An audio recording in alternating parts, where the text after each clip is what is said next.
Después que la muchedumbre lo hubo aclamado, entró Jesús en Jerusalén en el templo. Lo estuvo observando todo, y como era ya tarde, se marchó a Betania con los 12. Al día siguiente, cuando salió de Betania, sintió hambre. Vio de lejos una higuera con hojas y se acercó para ver si encontraba algo. Al llegar no encontró más que hojas porque no era tiempo de higos. Entonces le dijo: «Nunca jamás coma nadie de ti». Los discípulos lo oyeron. Llegaron a Jerusalén, entró en el templo, se puso a echar a los que traficaban allí, volcando las mesas de los cambistas y los puestos de los que vendían palomas. Y no consentía a nadie transportar objetos por el templo, y los instruía diciendo: ¿no está escrito: mi casa se llama casa de oración para todos los pueblos? Vosotros, en cambio, la habéis convertido en cueva de bandidos. Se enteraron los sumos sacerdotes y los letrados, y como le tenían miedo porque todo el mundo estaba asombrado de su enseñanza, buscaban una manera de acabar con él. Cuando atardeció, salieron de la ciudad. A la mañana siguiente, al pasar, vieron la higuera seca de raíz. Pedro cayó en la cuenta y dijo a Jesús: «Maestro, mira, la higuera que maldijiste se ha secado». Jesús contestó: «Tened fe en Dios. Os aseguro que si uno dice a este monte: quítate de ahí y tírate al mar, no con dudas, sino con fe en que sucederá lo que dice, lo obtendrá. Por eso os digo, cualquier cosa que pidáis en la oración, creed que os la han concedido y la obtendréis. Y cuando os pongáis a orar, perdonad lo que tengáis contra otros, para que también vuestro Padre del cielo os perdone vuestras culpas». Palabra del Señor. Gloria a ti, Señor Jesús. Demasiadas cosas para una homilía en el Evangelio de hoy. Voy a comenzar por la más sorprendente, la maldición de la higuera. Bueno, si no es tiempo de higos, ¿cómo va a dar higos la higuera? Y si la higuera no puede dar higos, ¿por qué la maldice Jesús? Creo que es una pregunta legítima que todos nos hacemos la primera vez que leemos este texto. Lo que pasa es que hay que ser del Mediterráneo, hay que ser de sitio de higueras para saber lo que pasa. Las higueras, cualquiera que sea del Mediterráneo lo sabe, las higueras, antes de dar las primeras hojas en la primavera, ya dan unos frutos. Esos frutos maduran antes que los demás, se llaman las brevas. Por eso la higuera tiene fruto antes de que aparezca la segunda hornada de frutos, que son propiamente dicho los higos, que vienen y se recogen al final del verano. Las brevas, que son riquísimas, buenísimas, muy dulces, las brevas son el primer fruto que da la higuera y que lo tiene con la savia que ha guardado en las ramas, en el tronco, durante el invierno. Por lo tanto, el Señor efectivamente esperaba que hubiera brevas, no que hubiera higos. Dice, no es tiempo de higos, claro, porque el tiempo de higos es el final del verano, principio del otoño. Pero el tiempo de brevas es a principios del verano. Después de la primavera, enseguida salen los brotes de lo que serán las brevas, y enseguida, después incluso, aparecen las hojas. Por lo tanto, el Señor no estaba haciendo una maldición injusta. En todo caso, al Señor lo de la higuera no le importaba mucho. Quería dar una lección. Eso es lo importante. Y la lección consiste en eso que Él dice: pedid, pero pedid con fe. Pedid con fe. Porque si no pedís con fe, si no pedís sabiendo y creyendo que Dios os lo va a conceder, esa falta vuestra de fe es la que hace que Dios no os lo conceda.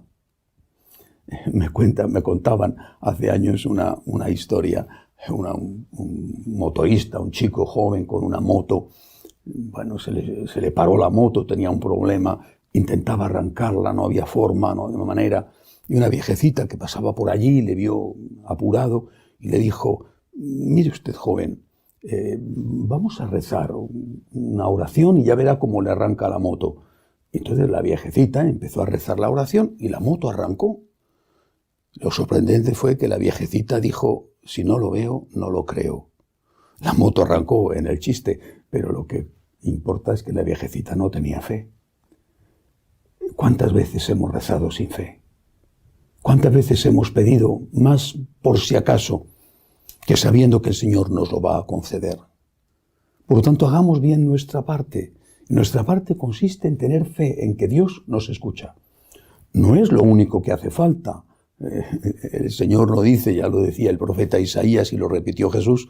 El Señor nos dice que si tenemos pecados, pues el Señor cierra sus oídos a nuestras súplicas. Dice Isaías, quitad de vuestras manos las injusticias, quitad aquellas cosas que me hacen daño y entonces venid y os escucharé. Esto sobre la primera parte del Evangelio de hoy, y desde luego esto podía dar lugar a mucho más aún. Pero aquí hay otra cosa, la expulsión de los mercaderes del templo. Es importante destacar que el Señor no usa nunca la violencia contra las personas. Dice concretamente, entró en el templo, se puso a echar a los que traficaban allí, volcando la mesa de los cambistas y los puestos de los que vendían palomas. No dice que pegara a nadie, tiró las mesas. Fue contra las cosas contra las que usó violencia, no contra las personas. Por lo tanto, este Evangelio no se puede utilizar para justificar el uso de la violencia. ¿Hay hoy negocio en torno a las iglesias? Pues yo creo que en algunos casos sí, por desgracia.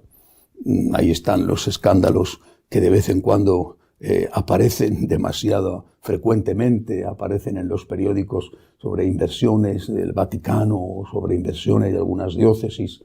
Por desgracia, eso es cierto. Pero eso me preocupa menos que esto que dice Jesús. Dice, no consentía a nadie transportar objetos por el templo. Es la casa de Dios. Merece un respeto. Y en cambio, con frecuencia, con demasiada frecuencia, más que los escándalos de tal o cual compra-venta de inmuebles, más que eso, lo que sucede es esa falta de respeto delante del Señor que está en el sagrario. ¿Cuánta gente se comporta en la iglesia como si estuviera en una plaza? Desde la postura con que está en el templo hasta estar allí consultando el periódico o haciendo deberes de la casa, pensando en cómo hacer la comida o en cómo van a arreglar el armario de la ropa. Por no decir los que hablan, incluso los que critican, los que murmuran, los que se mueven de un lado a otro. Hace falta respeto. Es el Señor. Claro que tenemos confianza con Él porque es nuestro Padre. Sí, pero esa confianza no puede llevarnos a faltarle el respeto a Dios. La confianza puede convertirse en algo que haga daño a aquel con el que tienes confianza. El respeto es algo debido. La confianza es un regalo que el Señor nos da. Pero si el regalo que nos da lo volvemos contra el Señor, estamos diciéndole al Señor que nos tiene que quitar ese regalo. Por lo tanto, pedir con fe, quitar de los ojos de Dios nuestros pecados para que Él nos escuche y pedir con fe. Y después tener respeto en la iglesia, en la forma de estar, no hablar, comportarse como tenemos que comportarnos.